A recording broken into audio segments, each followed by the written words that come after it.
So how do we get results? How do we get the right results? We need to properly combine these 4 components and apply them in our lives. And what we're going to do right now is we're going to go through each of these. I'm going to spend a lot of time in the diet section.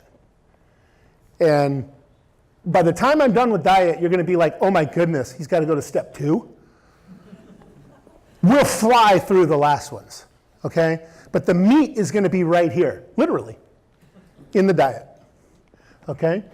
So your diet needs to consist of enough calories to feed the muscle, to keep that living tissue alive. So remember, muscle is the engine inside of our body. Food is our gasoline. Fat burns inside of the muscle. If we don't have any muscle, we're not burning any fat. The more muscle we have, the more fat we burn, the more calories we can eat. That's one of the main reasons I train with weights, because I love to eat. So I love building more muscle, because then I can eat more calories every day. Okay, I have, like my nephew was just asking me, because he's getting ready for his first competition. He's 18, and so his cheat day is today. That's his first week on the program. So he's like, well, how many calories do I get on my cheat day? You know, I'm like, okay, well, let's look at, the factors. So like on my cheat day, I plan it to where, with my muscle and everything, I'm able to eat, 5,000, 6,000 calories on my cheat day. No problem. Nothing happens. I get away with it. I actually get leaner. So it's pretty cool. I mean, I couldn't do that a couple days in a row, So when we feed the muscle, it keeps our metabolism high. Because when we don't eat that, or we cut our calories, that actually slows our metabolism down. Okay? So what we're going to do is we're going to feed the muscle. We're going to give your body enough calories that you can feed the muscle. But we still need to burn fat. So we need to create a deficit. We're going to do that through activity. So let's say, for example, your maintenance was 2,000 calories a day. If you got on the treadmill or went for a run or went for a bike ride or took your dog for a walk or whatever, and you burned 500 more calories during that walk, if you wanted to stay the same, you would have to eat 500 more calories. So your maintenance with that activity is 2,500, right? So what we're going to do is we're going to feed the muscle, and we're going to create our deficit through the activity of the cardiovascular and weight training, okay?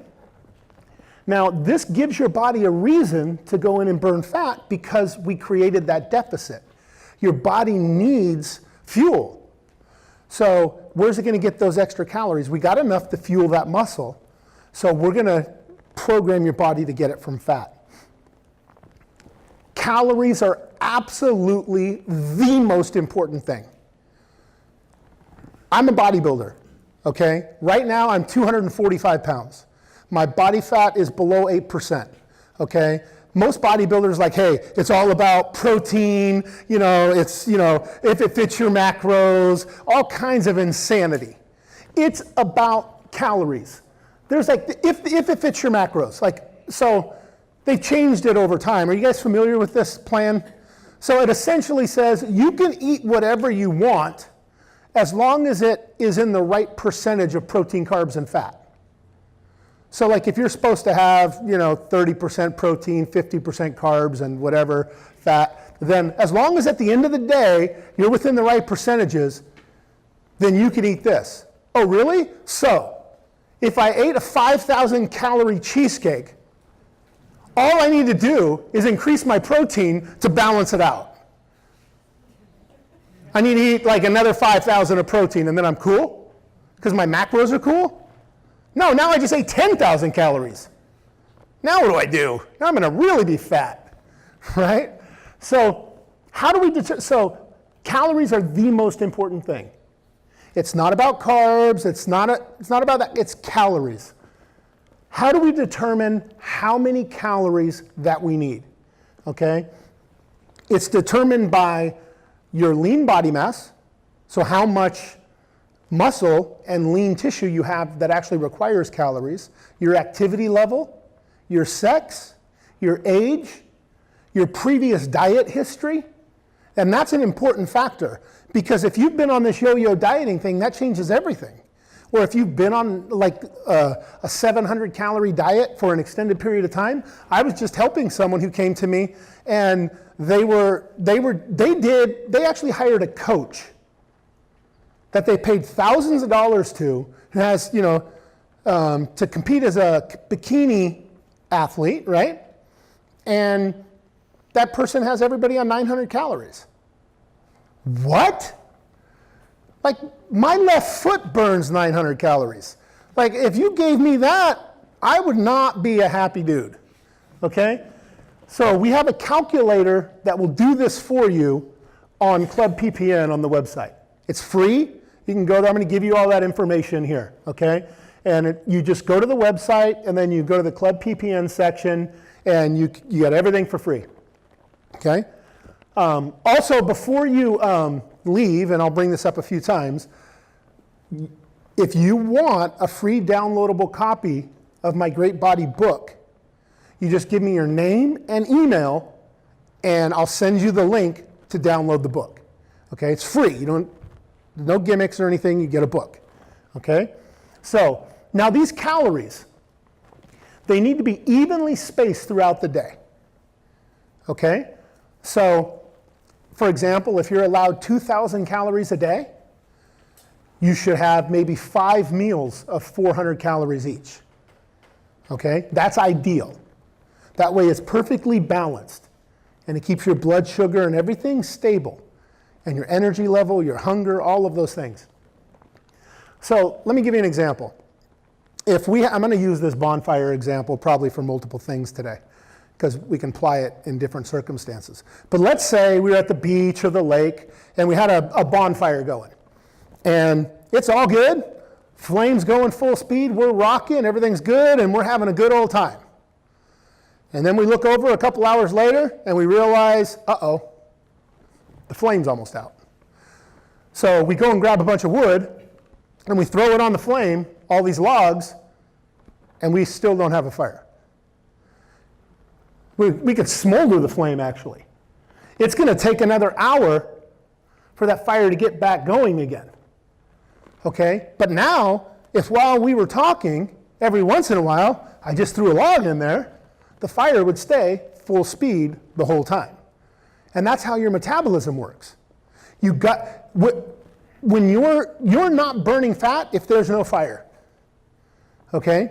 So if you skip meals and you let that fire go down, not only is your metabolism slowing down and you're not burning fat, but when you do eat, you're smoldering the flame, and it takes a while to kick back up again. And then actually when you do eat, you're craving the wrong stuff because the fire's out, right? So you usually eat the wrong thing when you're starving, right? So ideally is to eat something every 3 hours, okay? Whether it's a snack or whatever. 4 hours is like the maximum limit. Like that's the maximum you ever want to go. 3 is ideal. If you're hypoglycemic or get super low blood sugar, you might have to eat every 2 hours. But you know who you are. You know you already do that, right? So if you're hypoglycemic, you know you got to eat. Now each one of these meals should be balanced with the proper protein, carbs, and fat. So it's not about what you have at the end of the day, although that's important, like percentage-wise. So you can't have, 6 meals of carbs and then you're going to eat some protein and fat at night and balance it all out, right? Your blood sugar is going to be all over the place because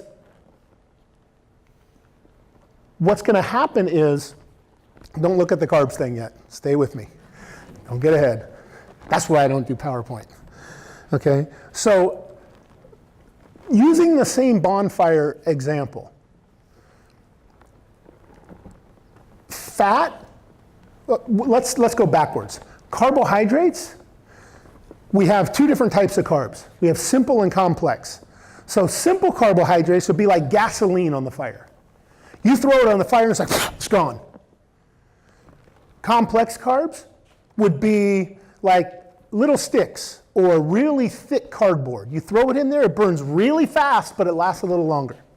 Protein is more medium-sized logs.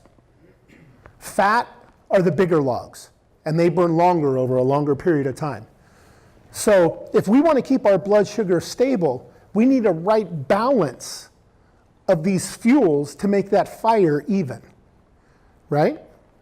So when that happens, our metabolism is going full speed, and we're burning more calories and fat, and we're not hungry.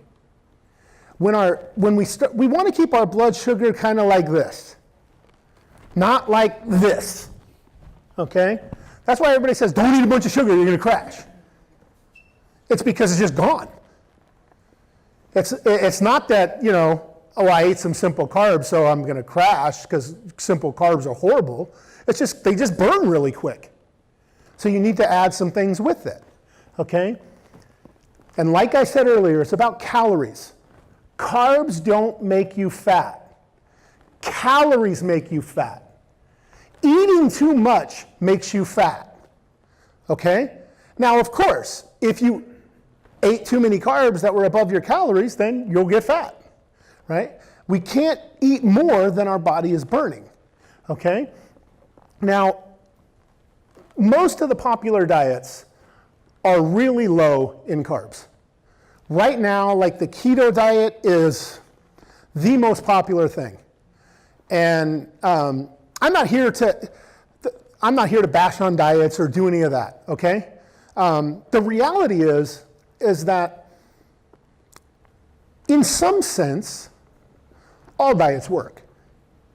Anything you do to change your eating habits is going to get you some sort of result, right? It's better than nothing, right? So you may lose weight because now, before you were eating giant mounds of pasta and breads all the time and this, that, and whatever, and now you're consciously thinking about everything you're eating, right? So you're like, well, I can't have carbs, and that's not, I need this much, so you're looking at labels, so your calories actually go down, okay? And then what we're going to see as we get into the carbohydrates is that it's a ton of water weight, okay? And we'll see that. And that's the reason most of these diets are low in carbs, because they produce what appear to be, and that's what's important, they appear to be dramatic results. Something dramatic is happening, but it's not necessarily results, okay? What I recommend, this is just my personal preference, I like to be about 30% protein, 50% carbs, and 20% fat. You can go about 5 percentage points either direction on each one of these without dramatically altering anything, okay? Now, you could if you lower your fat, you have to increase your protein, right? It's slower burning fuels. You got to keep them balanced. Like, you don't lower your fat and then increase your carbs, because then it messes with your blood sugar, right?